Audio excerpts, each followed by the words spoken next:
Welcome everybody. Thank you for attending April's Sierra Club's community conversation.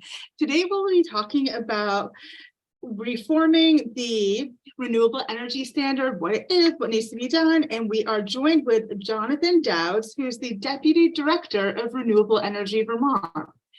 Just a couple of things. This meeting is being recorded. And we also encourage you to have your mute on as you come in. You can have your camera on, just please be muted. If you have any questions, go ahead, put them in the chat or wait until the end. And yeah, we'll get started. We'll have, if you're new to the community conversations, we present for about 15-20 minutes, and then we have open discussion. So please feel free, again, questions in the chat or hold them till the end, and take it away, Jonathan. Terrific. Thanks so much for having me here tonight. It's great to be back with some Sierra Club friends. I'm going to go ahead and share my screen. And I've got about 15 or 20 minutes of presentation, and then very happy to take questions. Just going to confirm we've got a relatively full screen slide here.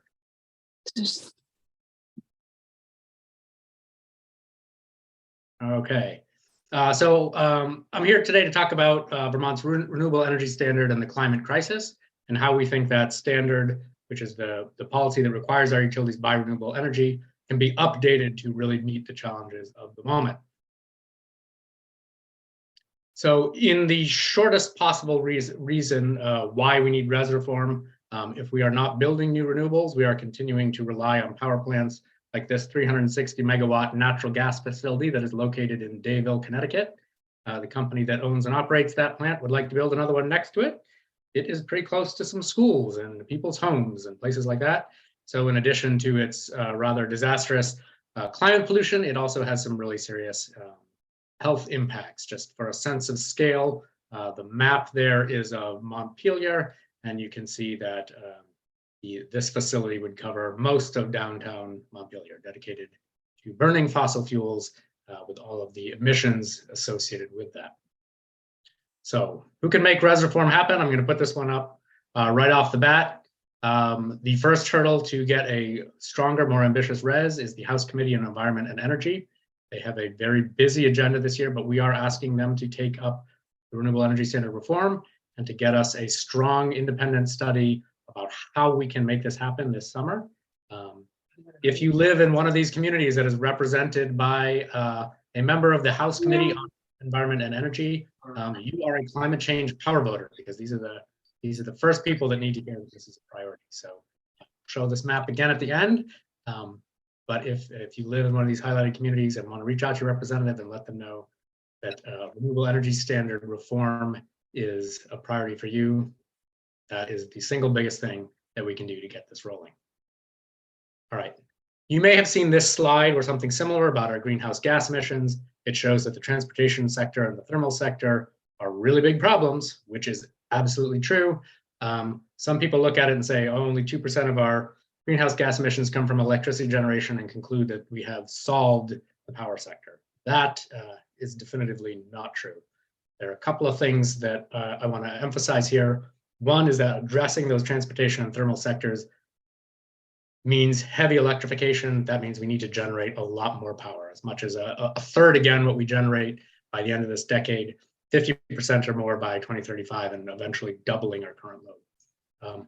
Also, the way we account for our greenhouse gas emissions is very state focused and doesn't really look at the regional impact. So even this 2% currently is a little bit misleading. Here's where we physically buy our electricity from right now. This is the 2021 power supply portfolio, where our utilities buy their power from before they engage in renewable energy credit trading. A renewable energy credit, or REC, that's the attribute that is associated with the generation of renewable energy, and that can be traded independently of the power purchases. And what I see when I look at this pie chart here is that we've got about 20% from wind and solar, and we can expect reasonably to expand those going forward. Most of the rest of this, we either wouldn't want to expand or couldn't even if we did.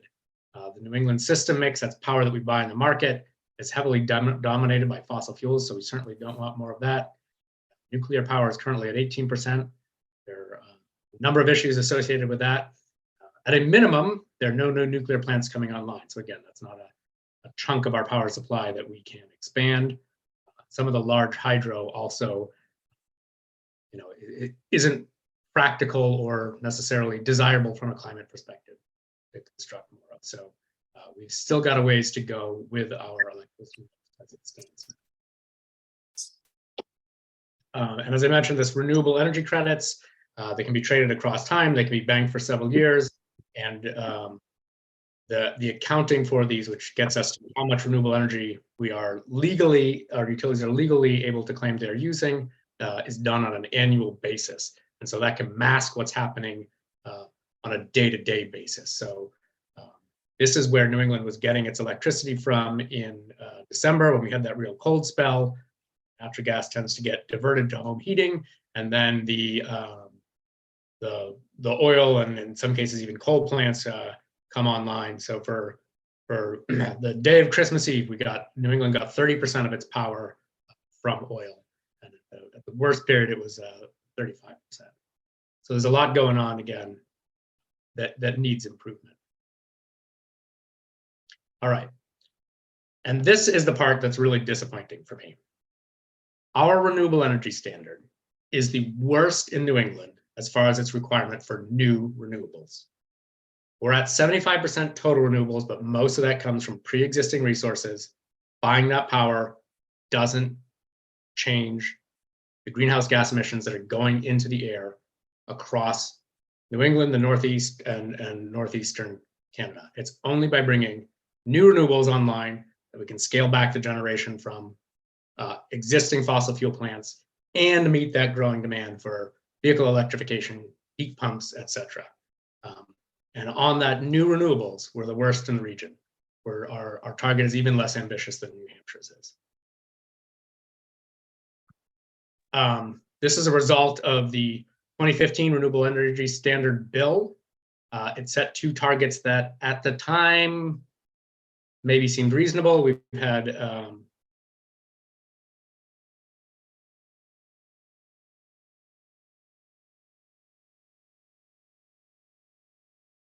now these look pretty antiquated and pretty out of step with what the rest of the is doing. So at this time, we said the total renewable energy, 75% of utilities retail sales have to come from facilities that can deliver power to the.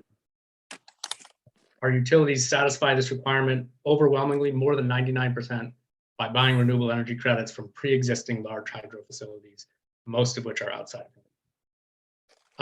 We also have this in-state renewable tier, and utilities had to get 10% of their sales by 2032 from in-state sources that are smaller than 5 megawatts.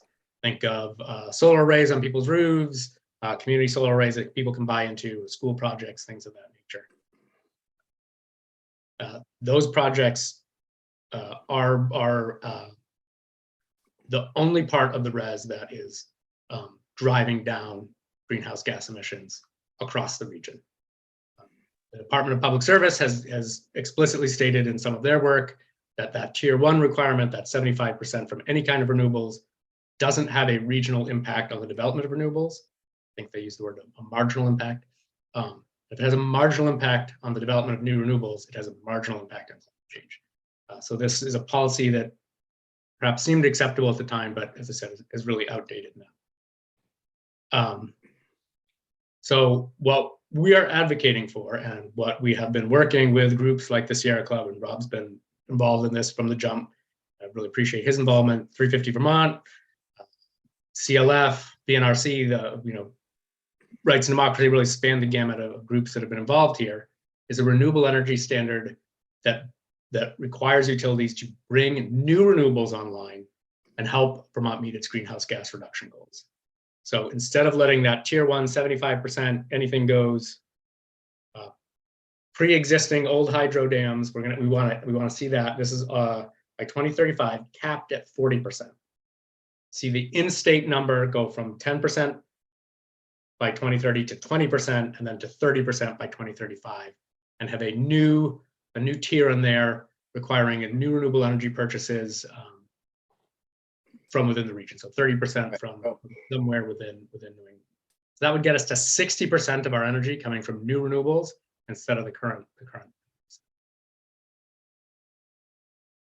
I'm going to talk for just a couple minutes about why we are focused on increasing that in-state pool, as well as just the overall new renewables component. And then after that, I think we'll have plenty of time for questions and conversation. So right now, we are one of the states that produces the least amount of the electricity that we use in our own state. In 2020, we were 49th out of 50 states. I think in 2021, we were up to 48. But what that means is if we are one of the lowest, we are one of the highest importers of electricity from other regions, and that means we are one of the highest exporters of the environmental externalities of power generation. So we think that like increasing this in-state renewable component matters for environmental justice, for energy security and resilience, and for economic development.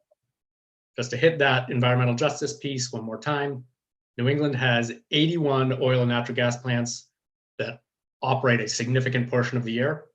None of them are located in Vermont.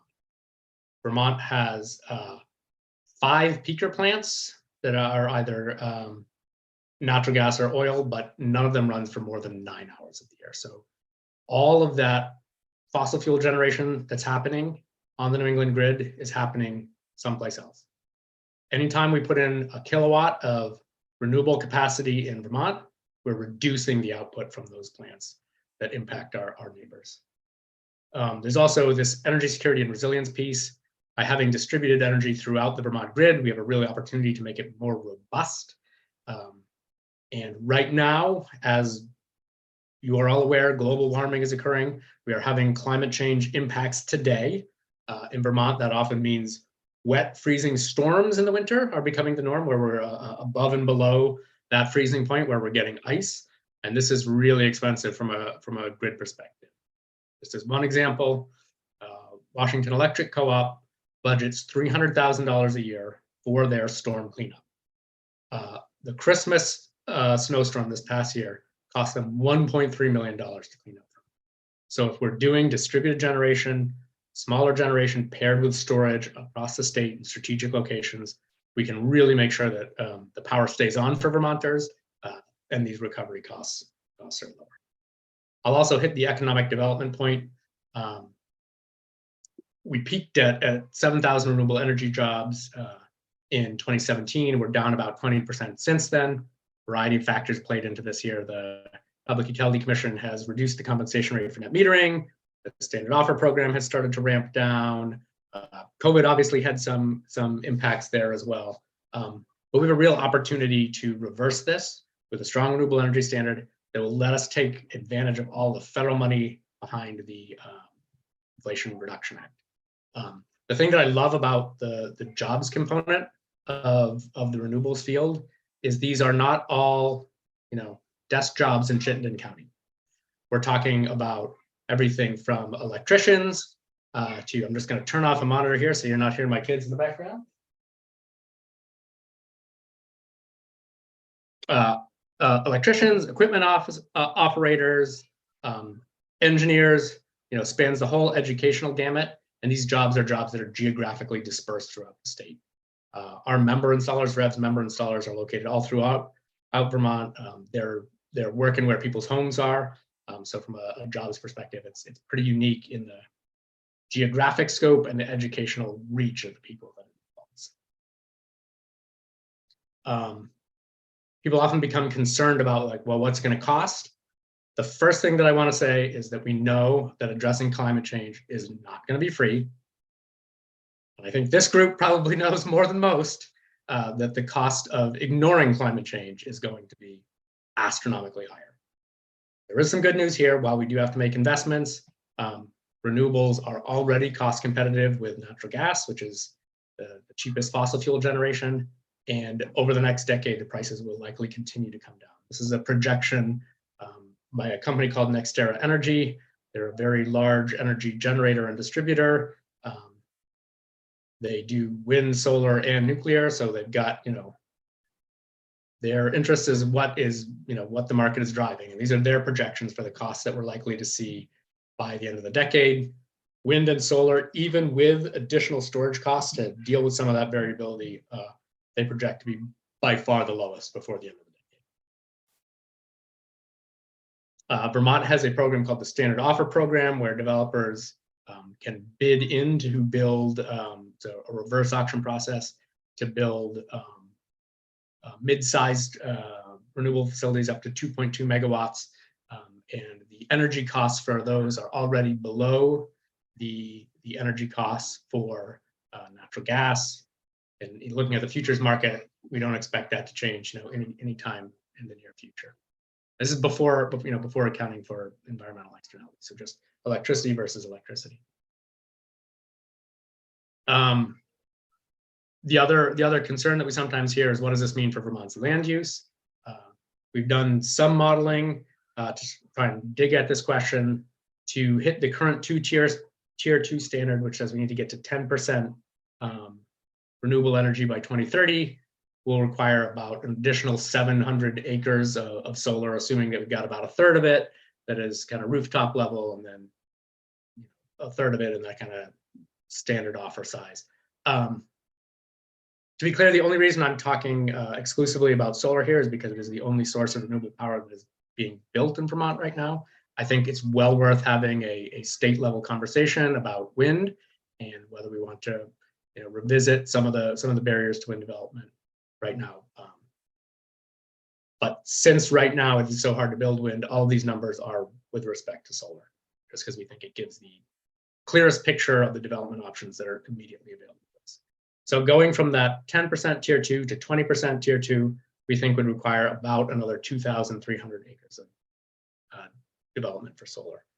To put that in context, UVM estimated that each year we lose 1,500 acres of forest alone to residential sprawl. So the solar number in the state context, and given its environmental benefits, it's not something that I at least find distressing. Digging into this a little bit more and the ag lands and the potential competition with ag lands. Some context here: Vermont has 1 million acres of primary agricultural soils. If all of that 2,300 acres that I just mentioned to get to 20% in-state renewables by 2030 were built on ag land, that would be less than 1/3% of these soils. Additionally, it will not all be built on ag land. It'll be spread out throughout the state. And again, the Rev believes that we do need policies that protect our forests and that protect our farmland. The appropriate target for this is really our residential development. This is what represents the primary threat to these habitat types and land use types. The Farmland Information Center estimated that we've already lost 20,000 acres to low density residential land uses since the turn of the century, and that we'll probably lose another 40,000 before 2016 and 40, absent policy intervention. Last year, 19 mid-sized solar projects that 250 kilowatts or above were permitted. Those projects will provide enough energy for almost 4,000 Vermont households and impacted fewer than 100 acres of soils. Similar numbers on forest here. Turns out that clearing trees to put in solar provides a net carbon benefit. Again, this doesn't mean we don't need good policy to protect forests, but just on that, well, we can't cut down a tree to build a solar panel because we're losing carbon. The math and the studies that I've seen all say, because our grid is so dirty, because of that marginal generating unit that the solar displaces puts so much carbon into the atmosphere, you're going to get about a 15 times more carbon out of the atmosphere if you converted forest to solar. And that's going to be the balance is going to be in favor of solar development until we reduce our marginal emissions rate by 94%.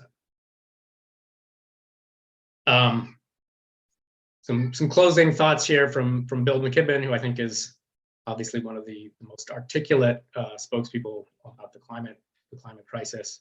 And he said that building clean energy is the project of our era on Earth. He says that when we look at solar panels, wind turbines, we have to see something reflected back out at us that's beautiful. People finally taking responsibility for the impact our lives have on the world and people around us.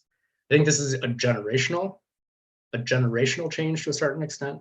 When I drive around with my 4-year-old, if we see cows, she's really excited to see that. If we see solar panels, she's also really excited to see that, and she wants to know if it's one of my members that built it or if I helped. You know, it is a matter of culture change and recognizing the importance of these clean energy projects and recognizing them as part of Vermont's tradition of a working landscape. I promised you that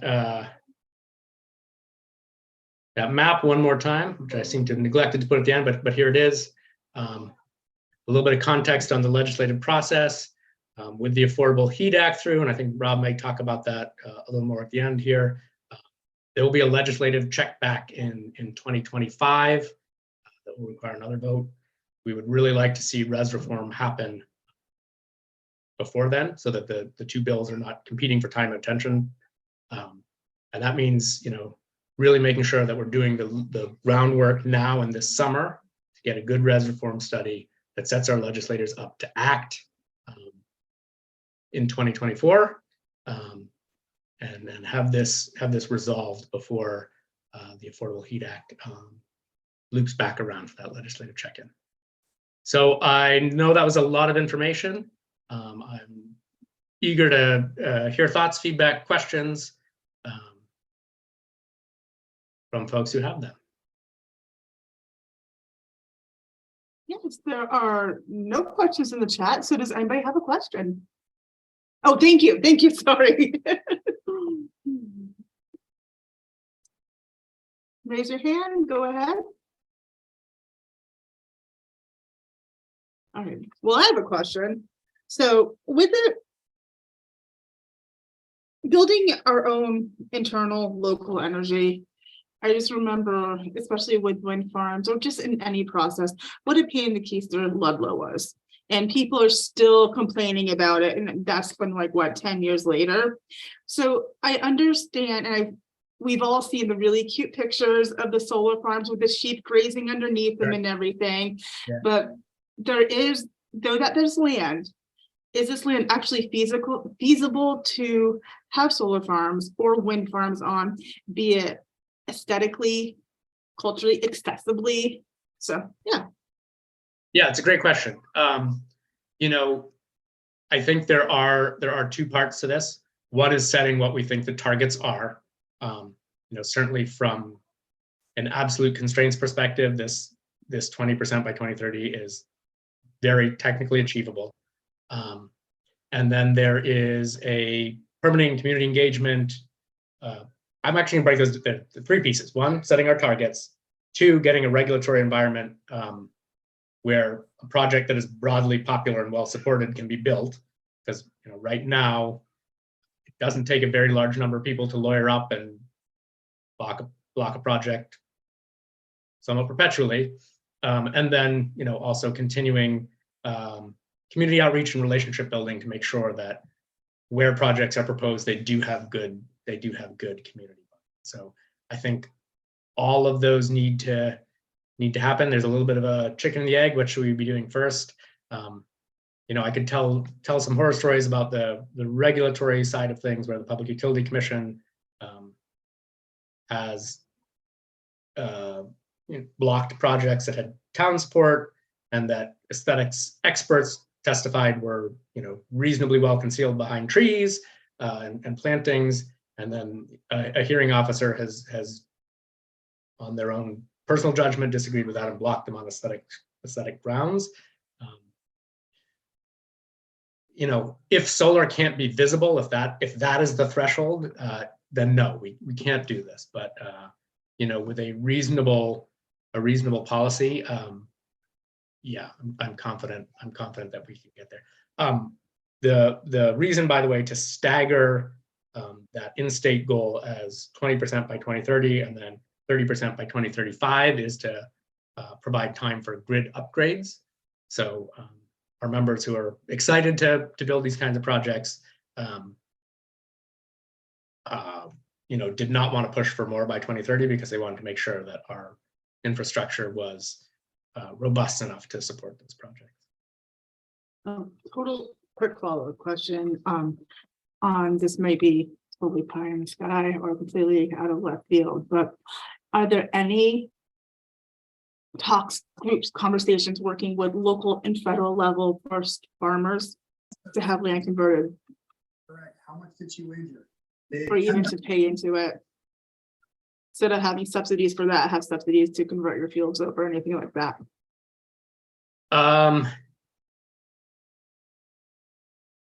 I have not heard of programmatic efforts to do that. I think it is a very interesting topic, and certainly something that bears some additional consideration, but I'm not aware of that conversation happening currently. Do you think something like that would be feasible? Or no? So have that happened already? I think I would have to reflect on it a little more to give you a good answer, but I will reflect and follow up. Okay, all right, thank you. All right, we have Peter has a question. Go ahead, Peter. Thank you. Hi, Jonathan. Thanks for being here. Really appreciate the talk. And I'm looking, my question has mostly to do with the renewable energy credits. As of today, I just checked this morning, the Energy Informatics Association says that Vermont is consuming 99.3% renewable energy. From your stance, how do renewable energy credits factor into that conversation as it relates to the data that you presented, showing that that's not necessarily the case? Sure. So the pie chart that I showed was our physical energy purchases before we do that rec trading. On a day like this, which was when it was really sunny, we're probably generating a lot of solar renewable energy credits, but we're also relying on a lot of renewable energy credits from old hydro that no other New England state accepts as a way to comply with their renewable portfolio standard. So what that means is that we're buying out of the surplus market. They're the lowest cost RECs, which is good for ratepayers, but they're also the lowest value RECs, which is bad for the climate. Because as long as we're just buying surplus RECs that nobody else will use, those RECs are not contributing to new clean power coming online. It's just Vermont taking credit for clean power that is already being delivered to New England. It's a way to feel good if you don't look at it too closely, but it's not a way to address climate change. Thank you. I see that there are a couple questions in the chat now. So Cindy/Emily asks, how are places like hospitals able to contribute to reaching the target? And Cindy or Emily, I see your name in parentheses. Please come aboard if I'm not asking that correctly, if you'd like to elaborate. Please unmute yourself and speak. Yeah, so larger facilities like hospitals can be a great potential site for solar net metering plus storage. Hospitals are often larger buildings with flat roofs and good sun exposure.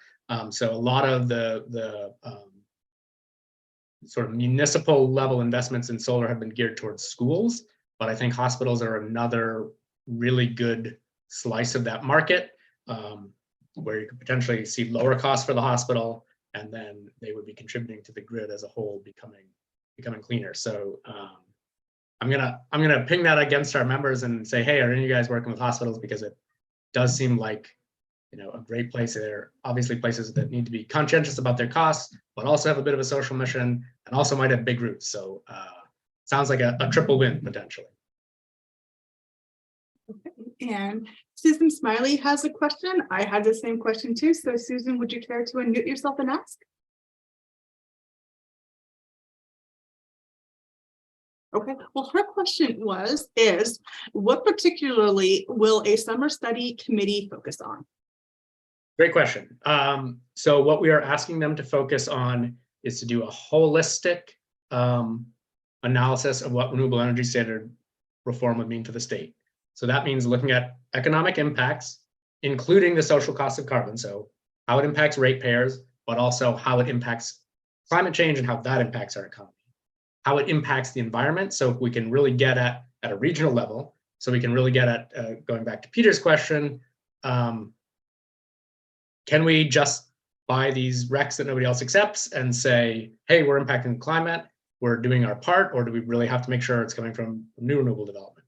I think we already know the answer to that one, but I'd like to see it in the study so that it can't as easily be contested.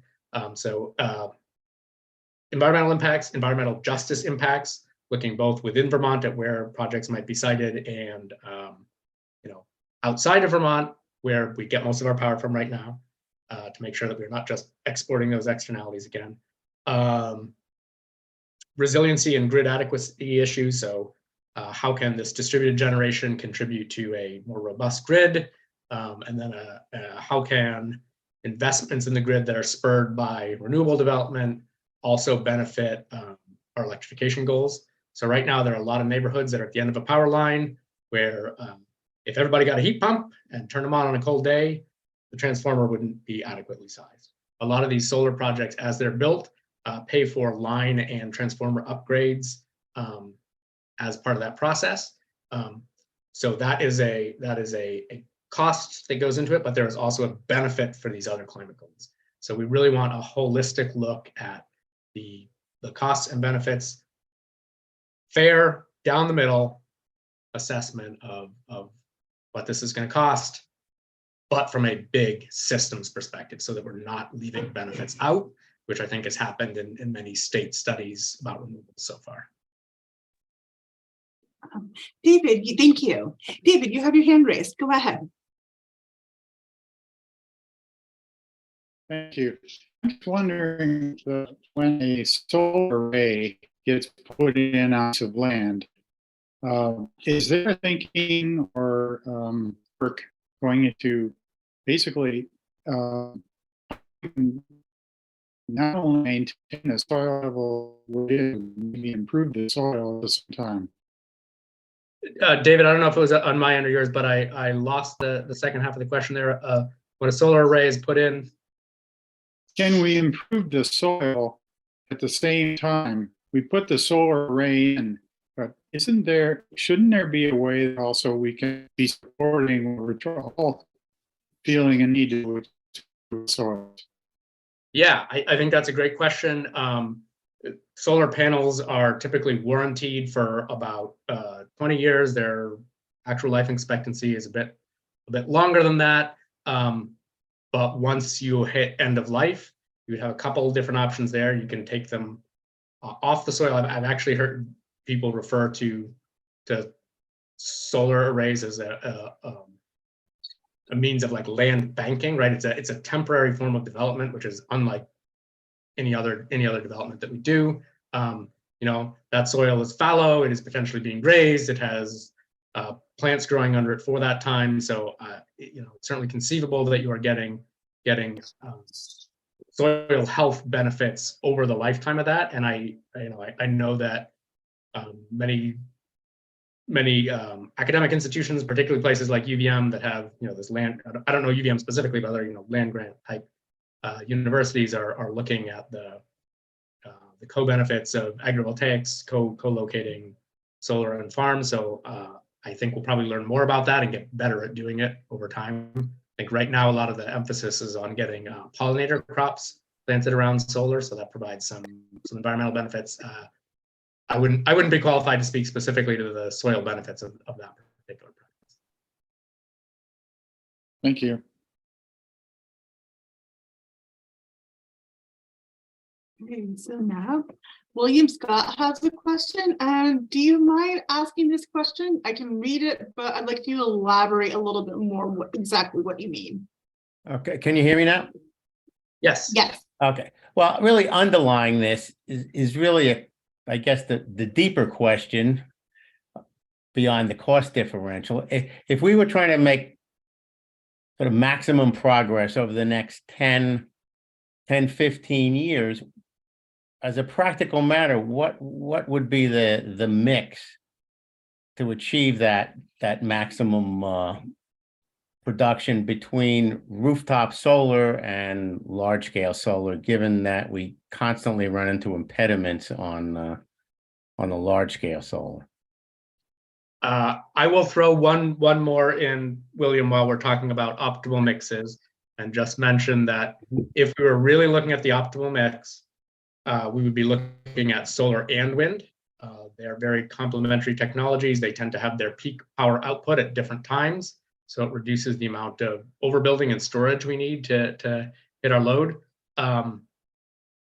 It really comes, to go back to your question specifically, the mix of built environment solar and ground-based larger solar projects. You get a higher efficiency often from those ground-based projects because of the system design, the larger panels, more likely to be tracking things of that nature.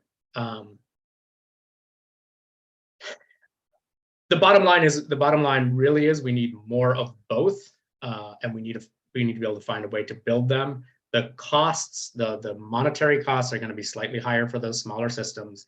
The regulatory barriers are going to be higher for the larger systems.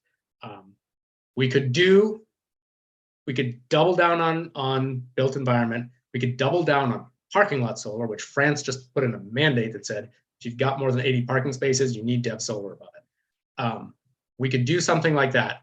It costs more to build it over a parking lot because you need more structural material, right? Because it has to be up above the roof, above the height of the car, big roof system rather than just a single pole. It's not primarily a carbon or climate trade-off between the rooftop and the other. It is much more a cost trade-off.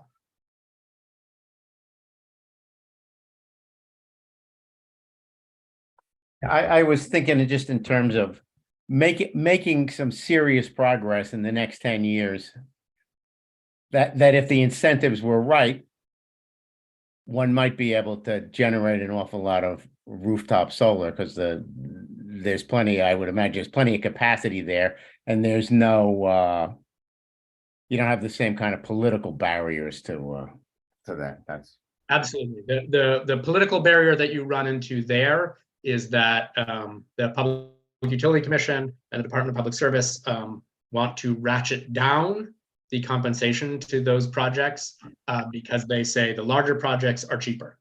Then they won't permit the larger projects. And then they say, well, we only need to get to 10% anyway. That's all that's in the Renewable Energy Standard, and we're on target for that. So we don't need to make the permitting easier, and we don't need to make the compensation higher.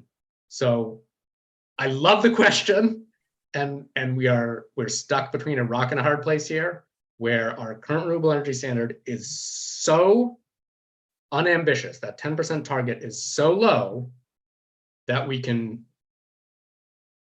crank down on the rooftop and crank down on the larger projects and still say we're on target. And that's what we're trying to change.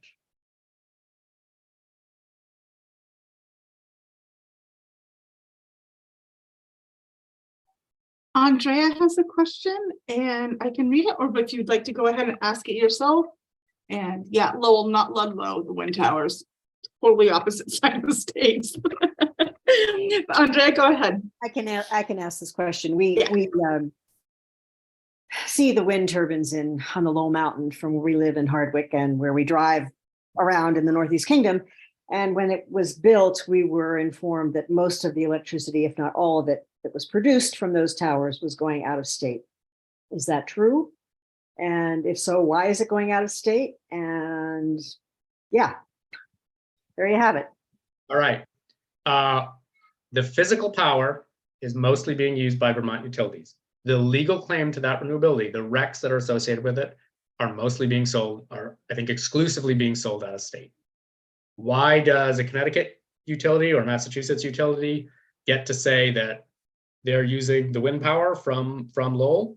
It's because Vermont set up its renewable energy standard so that our utilities could use those hydro RECs that nobody else counts.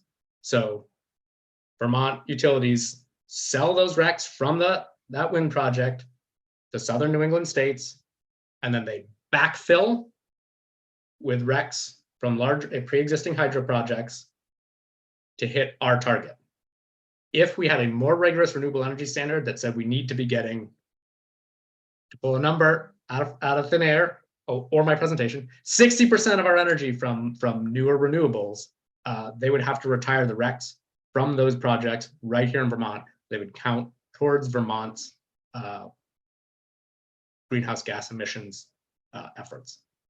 But the way it's set up right now, it's cheaper for Vermont to do the other. Again, buy the lower cost RECs with the lower value from a climate perspective, and sell the ones that are doing something for climate to other states, and call it a day.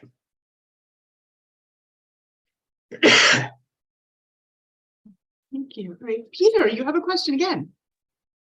Sorry, I just love this topic so much, and thank you so much for coming and talking about it. It's really interesting. My last question for you is relates to bridging those conversations with communities about solar.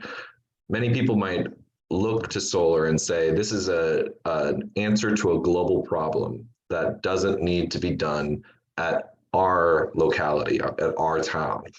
What are the local benefits of solar? Are there any besides the soil question? Yeah, so there is, and this is one of the things we want answered over the summer, is there are real resilience and cost benefits to doing distributed generation. If you consume power close to where it's generated, you are using more of it. If you send electricity across a long transmission line, you have line losses. Essentially, some of that power is lost as heat. So right off the bat, if you're consuming it near where you're generating it, you have to generate less total electricity. So that's one benefit. If it is well sited, it can also reduce the need to upgrade parts of our grid.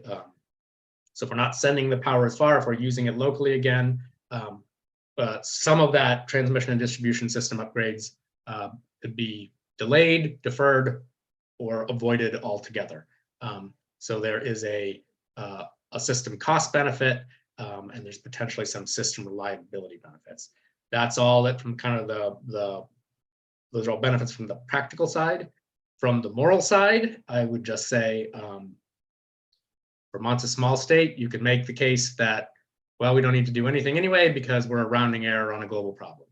That is, I think, exactly the kind of thinking that has got us into the climate crisis. And just from a moral perspective, I have no patience for that argument. I know I'm saying this among friends, and this group certainly agrees with that. But I think there is a moral imperative that we put our money where our mouth is, and we do what we can here in Vermont. Are there, just to follow up, are there local air quality benefits that you get from solar, especially if you mix it with, say, electric vehicles? Yeah, absolutely. If the air quality benefits there are primarily coming on the vehicle side, but an electric vehicle has no tailpipe emissions. So, especially in more developed areas, the air quality impacts of the way we drive and move through the world are pretty bad. So if we move towards electric vehicles and to heat pumps, we are taking local emissions out of the atmosphere. And if we are charging them with local solar, local renewables, we're really doubling down on the climate benefit of that.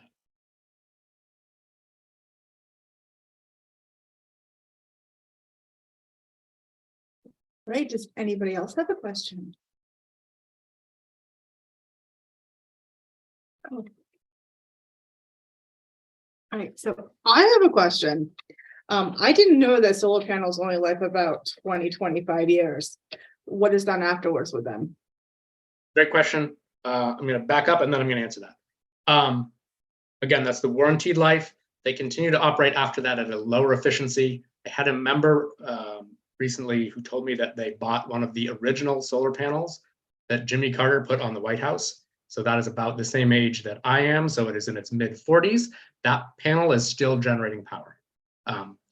A newer panel of the same size generates a hell of a lot more power, but it is still operating. But end of life is a really important question.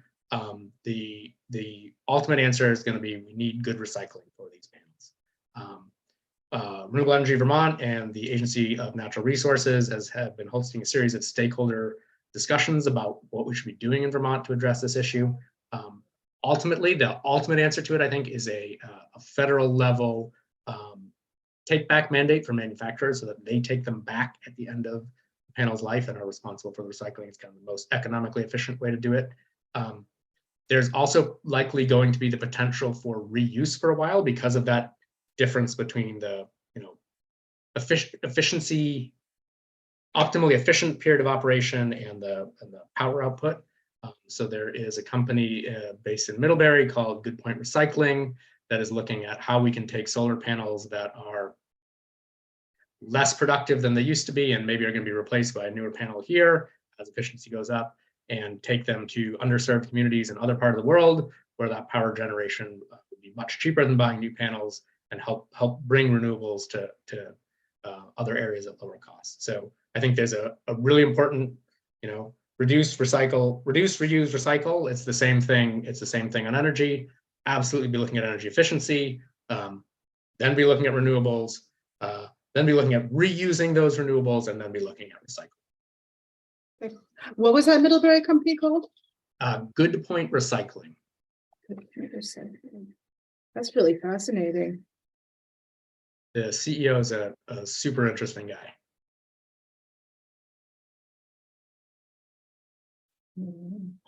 Anybody else have anything to say? Questions, comments, open period? You have 11 minutes left. Well, I just want to say, thank you to the chapter for letting us come and participate in your community series. We're really grateful for the opportunity to talk to folks about it, and I am really grateful to all of you for the volunteer work that you do with the Sierra Club, and still see a few names on here from when I did my stint on the XCOM. So that's fun as well. Thank you to all of you. You're welcome. All right. Well, we're not done yet. Rob will have some announcements to make, but Peter, did you raise your hand or did you not mean to? You took it down instantly. Yeah, that was the clap feature. I also did the little confetti feature. Thank you. Okay, great. Well, if there's anything if there's nothing left, any other questions? Sorry. Rob, go ahead with some announcements. Yeah, well, first off, thanks, Jonathan. I appreciate you presenting to us as a former member of the VEXCOM with some of our executive committee members. It's a great job leaping opportunity. So you can become the deputy director. The director of Renewable Energy Vermont, Peter Sterling, is actually a former Sierra Club XCOM member too. So just the kind of the connection we have with a lot of these people. So thank you all for presentation. But actually, as we promised, I was going to do just a kind of legislative update, just where some of these other things are. And just so people kind of realize, these are bills that we are flagged or we're following within the legislative session. And, just they're like, one of the things a lot of people don't understand is there's a lot of things that are moving simultaneously. So committees have a hard time to actually take up. So particularly the environment and energy committees have basically all these bills listed that they have taken weeks of testimony. So first off, you had like the 30 by 30 bill, which is path to conserve 30% of our land by 2030. That bill started in the House, is currently in the Senate, something we've been following.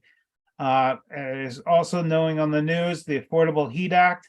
The Sierra Club supported that bill, and we it passed the House after it was already passed the Senate. And so now it's returning back to the Senate, and tomorrow they'll vote in what they call concurrence, and it will be headed to the governor.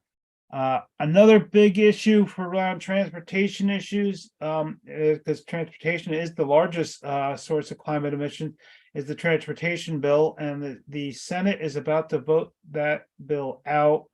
And that just doesn't have as many big measures as it did the last couple of years, but it continues the path to vehicle electrification. It continues a lot of bicycle and pedestrian infrastructure programs and investment in transit. And then there's also the big housing bill that has a lot of environmental implications. S-100, the Sierra Club signed a letter recently supporting some of the amendments that were kind of encouraged downtown development and encouraged removing minimum parking spaces and minimum dwelling sizes to encourage more compact development. So that bill is about to pass out of the House committee soon and be also to the attention of the whole House soon. But then there's some other climate related bills. There's the divestment issue is coming back up. It passed out of the Senate. It's in the House right now. Then Jonathan referenced the renewable energy bill. H320 is the current bill that our coalition of members have supported. There are some other bills related towards that, but this is the one we'd really kind of recommend you follow. And then last community conversation we did a discussion on geothermal. The geothermal bill has not even taken any hearings yet in the Natural Resources and Energy Committee. So I'll just flag that. So if it's an issue you want to follow, you're going to have to push on this because there's only a couple of weeks left of the legislative session. And then I also just threw it on this list, the Transportation Affordability Act. That bill, for those who are following any of the transportation work, is not going to pass at all. It was just kind of a bill to kind of get the conversation going about the climate measures. And then there's also H56, the geothermal bill, that is combined with ratepayer protection, which as well is not even having any major discussions yet. So, but any of these particular bills that you're interested in following is very important for you to reach out to your representatives. So as this conversation was about H320 and Renewable Energy Standard, you can go up there and look up the legislative website or simply call tomorrow your representative and give them this message. Basically, we want the House and Energy Environment Committee must take up H320 and the Renewable Energy Standard Reform Bill and establish a summer study committee with the Joint Fiscal Office. I want to say that's very clear is we're asking for the Joint Fiscal Office because they're a nonpartisan, non-binding organization that works for the legislature and not having the Department of Public Service do this study who is kind of more favorable to utility policy than it is to achieving our renewable energy goals. So that's the message you should be able to send and on this particular bill. And then I just want to add into it a couple next up Sierra Club events. May 11th at 5 p.m. if you is a conversation about fossil fuel rates. It's a white paper that was designed with Sierra Club and for all of New England about how natural gas prices are causing higher rates throughout the region.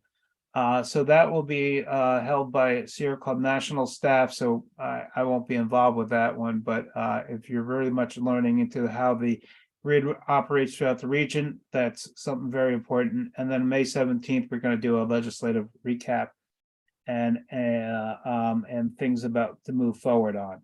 But if you go to the Sierra Club Vermont website, the Vermont event tab will have all the meetings and events that we're hosting. And so that is basically it. Thank you all for participating. And again, thanks, Jonathan. Did Jonathan already escape? Oh yeah, he escaped on us. Thanks to those participating. And thanks, Suzanne, for moderating, and our current executive committee members who are Peter, Linda, Isaac, and a couple other people were here. So thank you. Thanks everyone for participating.